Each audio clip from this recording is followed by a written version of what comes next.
foolish simpletons, thinking they could rid this world of me. Do they think these shackles would hold me for long? I am Koschei the Deathless, the immortal one. How many strikes have I endured from the sharpest of steel blades? How many arrows have I removed, fired from the most skilled archers? But these humans know not of my secret, for my soul is locked away on the island of Buyan, beneath an ancient oak. There lies a chest, and in the chest a hair, and in the hair a duck, and in the duck an egg, in the egg a needle, and in that needle something that chases but never catches me. My death.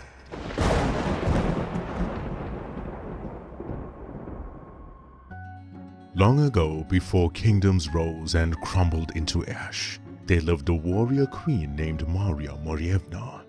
She ruled with wisdom sharpened by steel, and her soldiers said her presence on the battlefield was like a storm given form. Men fell before her blade as if struck by lightning, and her eyes, like winter rivers, showing no mercy. Morevna could crush boulders with her bare hands and slay the strongest of beasts. But she also had a touch, so soft, gentle, and caring, that no one felt. Her fierce eyes showed a woman destined for battle, but her soul, flickering from behind those brown pupils, was a woman searching to be seen not as a warrior, but someone worthy of being loved. When the wars finally quietened, she returned to her castle by the edge of the Silver Woods. This castle befitted a warrior queen with walls that looked like they were carved from mountainous rock. The windows were narrow like half-lidded eyes of a beast that never slept. There, fate brought her a visitor, Ivan Tsarevich, youngest son of distant Tsar, sibling of 2 older brothers and 3 sisters. This young man was a wanderer with latent courage in his heart and naivety in his bones. He journeyed across many lands on his sole mission in search for bravery. Though he wasn't as dashing as his brothers, his kindness and innocence lit up his eyes whenever he smiled. One would consider him charming. Marya, curious about this untested soul, found herself drawn to him. She saw the way he rode on his horse, not like a rider and his animal venturing the path, rather a man and his companion going on an adventure. The kind pat, the gentle rub, the ever so softly manner of feeding the horse, displayed characteristics of man she never saw before. He stopped by the castle at night, feeling privileged that he could stand a few feet away from the most beautiful warrior queen that he had ever set eyes upon. The moon was his spotlight, the trees, the mountains, the starry night sky were his props, and Ivan in that moment was a stage actor trying to win over his audience. He most certainly succeeded, for within a month the warrior queen married Ivan with the hope of a peaceful life. But peace is a fragile thing. Before leaving for another campaign, Marya took Ivan's hand and said, "There is one chamber in this castle you must never enter. The door is iron and the lock bears my seal. Promise me, my love. Promise me you will not venture this chamber." He promised. Days passed, then weeks. The silence of the castle gnawed at Ivan louder than any battlefield. Inside the castle was colder than the night.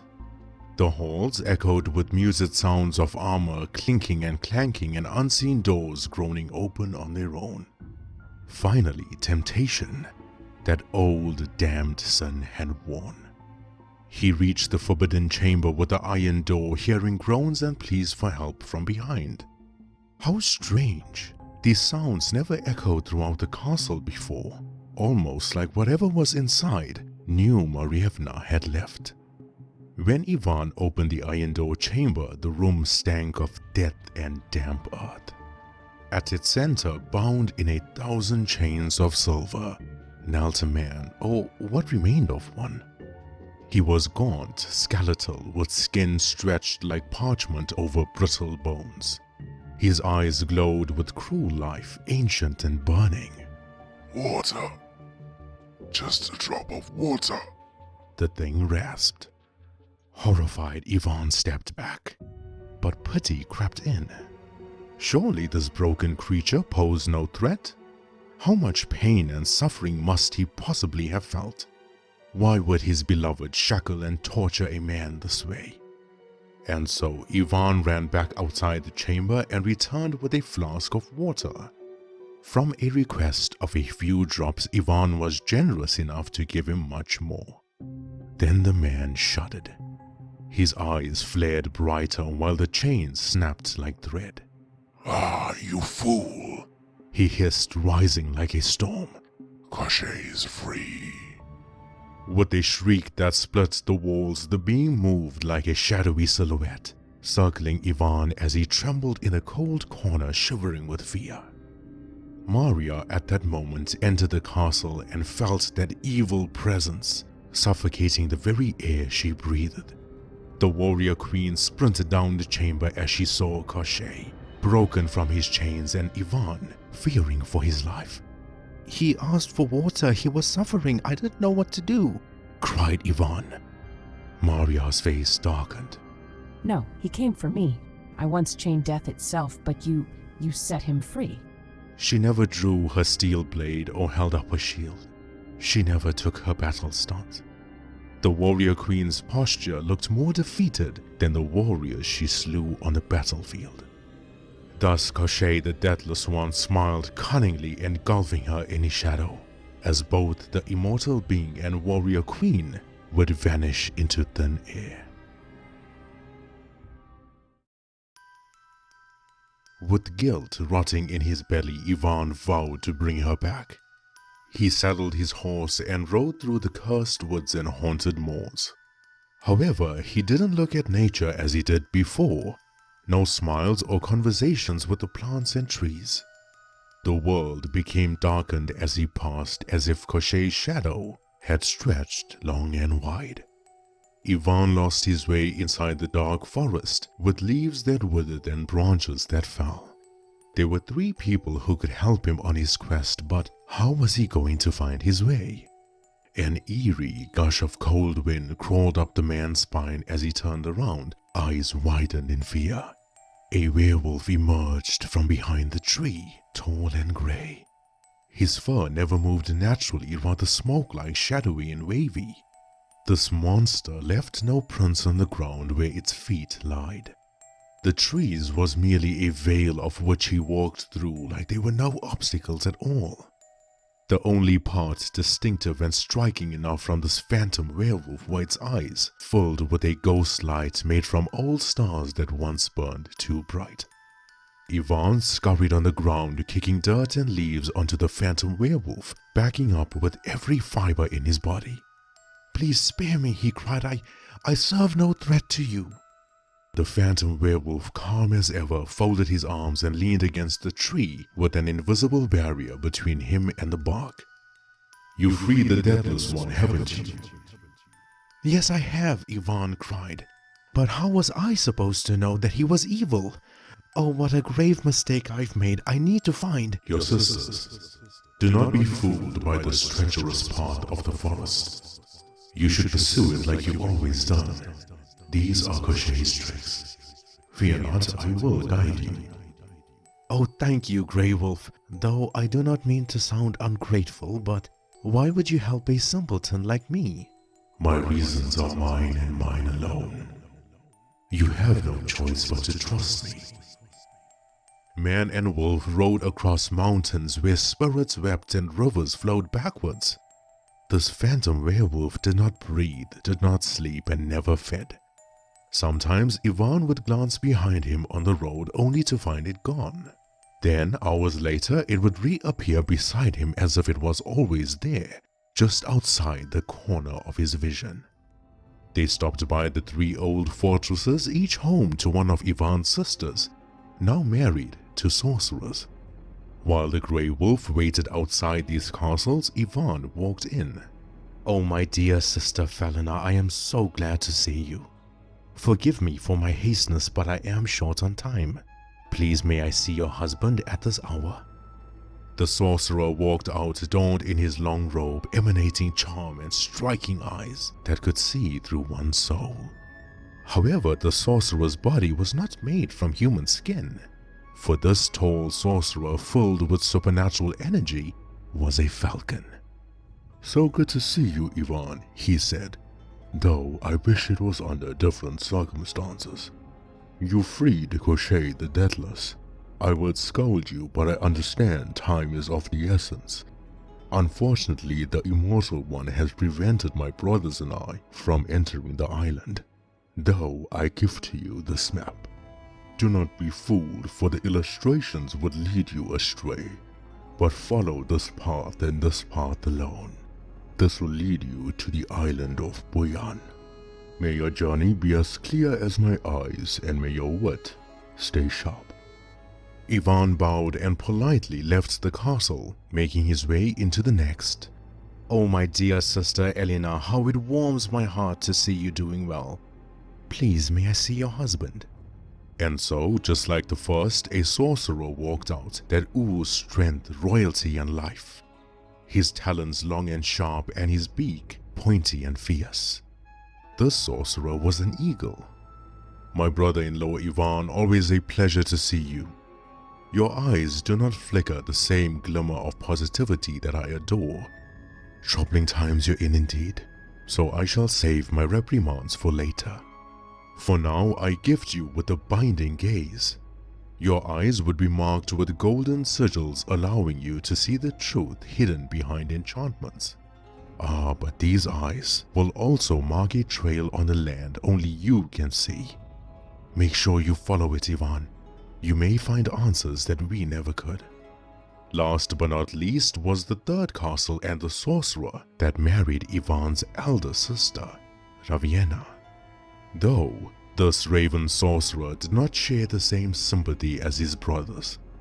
Ivan, you foolish, petulant, naive man. What have you done? Do you know how long it took us three to weaken Koschei? Ravenna calmed her husband down as his anger simmered like a hot soup. Ah, the raven, the most shadowed and powerful of the three, linked with death, memory, prophecy, rebirth, and the soul itself. With his dark aura and eyes like the abyss, he was more frightening than helpful. I give to you the feather of the undoing, a single black feather cold to the touch. This holds the power to undo one death, but not without consequence. You may lose a portion of your memory. Use this carefully, Ivan. Make haste now. And so Ivan met the Grey Wolf in the forest outside the castles, showing the gifts and guides given to him by the falcon, eagle, and raven sorcerers. Both man and werewolf traveled a path that only Ivan could see. But then, the Grey Wolf stopped dead in his tracks. He turned to Ivan and said, "Those sigils marked on your eyes, are you sure it is leading us on this path?" Oh, I'm sure, Ivan said with innocence. Why, may I ask? Where is this invisible trail that only I can see leading us to? The phantom werewolf replied, "Straight to Baba Yaga."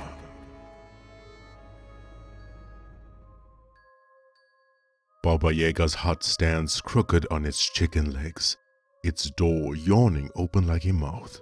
The firelight inside pulses like a heartbeat. The Grey Wolf waits at the edge of the clearing while Ivan walks alone.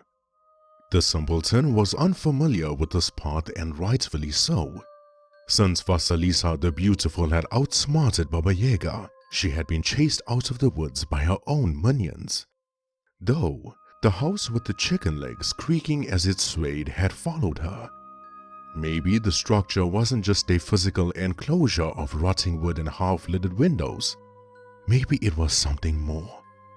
Baba Yaga stood over a wooden barrel filled with black water. The stench was so foul that Ivan covered his mouth, trying not to throw up. The evil witch stirred the water, and without turning she speaks, her voice like dry leaves catching fire. Come closer, simpleton. crooned Baba Yaga, teeth long and sharp. I smelled your sin days ago. Please, Baba Yaga, you've got to tell me how to destroy Koschei's soul. She laughed, low and wet. Do you think death keeps its heart in its own chest? No, child. His soul is locked away on the island of Buyan, beneath an ancient oak. There lies a chest. In the chest a hare, and in the hare a duck. In the duck an egg, and in the egg a needle. And in that needle is death. Ivan bowed, not in respect, rather with disgust and fear. Thank you, he said as he turned around, but the witch held out her finger with a fingernail so long and sharp that it could have grabbed Ivan by his collar. But too hasty there, are we? Do you think in your feeble mind that I've been stirring this barrel of water for my amusement? Do you think I'm a witch in a tower handing out guidance like boiled sweets? You want to kill the Deathless One and keep your precious Marya from the grave. Ah, but both cannot be possible without dire consequences. What's that supposed to mean? Baba Yaga scooped up the black water with a bowl that looked rusty and rotten, just like her skin. She spat in the bowl, mixing it with her fingers, then passed it to Ivan to drink. He winced in sheer disgust, reluctant as ever. But when Baba Yaga's eyes turned that piercing yellow, he had no choice.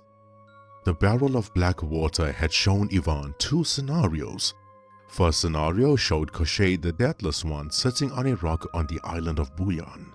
There he played with armor like it was a toy, but Ivan recognized the armor as his beloved's. Her bones lied at the immortal one's feet, turning into dust. The second scenario showed Koschei screaming and groaning in pain, with bright light poking through invisible holes in his body. The waves crashing onto the island as his own shadow engulfs him, vanquishing the Deathless One for good. Then Ivan backed away from the barrel, panting like he experienced those moments as he set his eyes upon them. He scoffed with anger. I do have a choice, he told Baba Yaga, and it is clear as day. Don't you see? The second scenario is what I choose. My love will be free. The witch giggled as her laugh echoed throughout the dark forest. Very well, simpleton. If you think that is your choice, then be on your way. But do tell your sister's husbands that I do not owe them any longer. They have spared my life before, and this is my due being paid. You venture near my home again and I will have you for dinner. And as Ivan walked away, feeling like a man carrying the weight of the world on his shoulders, Baba Yaga, though faintly, had begun muttering a riddle. He never heard it. But maybe it wasn't for him. Maybe Baba Yaga directed this riddle at the phantom werewolf that tried to go unnoticed. It dances without feet. It sings without breath. It burns but leaves no ash. It remembers what the world forgets, yet no man can hold it. If death stole love, seek the flame that steals from death. The phantom werewolf and Ivan crossed the sea of glass to the Isle of Buyan. Nothing grew there but oak, massive, weeping, sap-like blood. Ivan looked at the tree, and while it was ancient, no human hand could break away its bark. The phantom wolf told Ivan to step aside as his shadowy claws removed chunks of the tree with each swipe, and inside lay the chest. There, the werewolf said, that is the chest, open it. Ah, but Ivan stood frozen in horror, as in the distance he saw Koschei sitting on a large rock, playing with Marya's armor like building blocks. The Deathless One had her bones at his feet turning into dust, just the way Baba Yaga's vision had showed. Then Ivan fell to his knees, defeated and empty as he ever felt. It's too late, he said to the phantom wolf. The werewolf shook his head in annoyance and slapped Ivan across his face, sending the simpleton straight to the sand. Are you always this pathetic with your self-loathing and guilt-ridden choices? The feather boy, Use the feather the raven sorcerer has gifted to you. We can still bring Morevna back to life. She and I will fight the Deathless One while you open the chest. Follow Baba Yaga's instructions to the T. Koschei and the phantom werewolf engaged in a magical battle with strikes and blows that shook the sea. Ivan quickly used the feather of the undoing and Marya's body spiraled like a whirlwind manifesting itself in front of him. She looked at Ivan confused, then turned around and saw Koschei the Deathless One. With rage filling her eyes that showed no mercy, she drew her sword and joined the battle, siding with the phantom werewolf. Ivan ran back to the ancient oak that had the chest, but as he opened it, the hare darted out, vanishing into brambles. With all his might, he threw a rock and struck the hare's body, which turned into a shadow-like puff of smoke. Then the duck inside the hare tried flying away, but Ivan caught it, also turning it into a puff of smoke. The egg trembled in his palm, but far away Koschei screamed. Baba Yaga never told a lie. The enchantment of his soul was indeed hiding in these things. Then Ivan crushed the egg, but he felt a sharp pain in his hand. He shook it rapidly the way one would do when one gets burned. Thus Baba Yaga's second vision had come to life. Just as Morevna and the phantom wolf were tiring themselves, Koschei the Deathless shrieked in pain with magical light shooting out from invisible holes in his body. And then the Deathless One combusted into a puff of smoke, being dragged across the seas, never to be seen or heard of again. Ivan rushed to the aid of his beloved, the warrior queen, holding her tightly with the lost love felt on this long journey. But Marya, confused and reluctant, gently pushed Ivan away from her. Who are you? She asks with bewilderment. It's me, Morevna. It's your Ivan. I've come to rescue you. But the warrior queen had tears rolling down her face. She says, But I do not remember you. I feel something for you, aching in my heart, but I do not remember you. Ivan fell to his knees, sobbing like a child.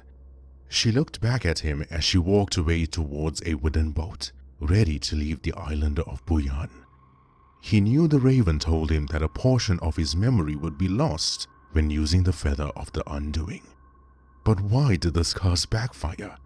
Why was it his beloved's memory of him snatched away? The phantom werewolf towered over Ivan. Are you sure you destroyed all the objects Baba Yaga told you to? Yes, cried Ivan, I did. The chest, the hare, the duck, the egg. I did everything. The grey wolf snarled. And the needle? Ivan stopped crying and widened his eyes. He remembered the sharp pain that he felt in his hand. The needle! It was the needle that poked his hand. But when a wave crashed onto the shore by the ancient oak, that needle was washed away into the sea. Impossible to retrieve. I failed, said Ivan, forfeiting his courage and whatever little bravery he had left in his heart. But then the phantom wolf pondered, looking towards the east as he remembered the riddle. It dances without feet, it sings without breath, it burns but leaves no ash. It remembers what the world forgets, yet no man can hold it. If death stole love, seek the flame that steals from death. I know how we can get Marya's memory back. I know the answer to Baba Yaga's riddle. Ivan, with hope in his eyes, once more said, How? Please tell me, Grey Wolf. Still looking towards the east, the phantom wolf replied, Make haste, young man. We are going to retrieve the Fire Bird.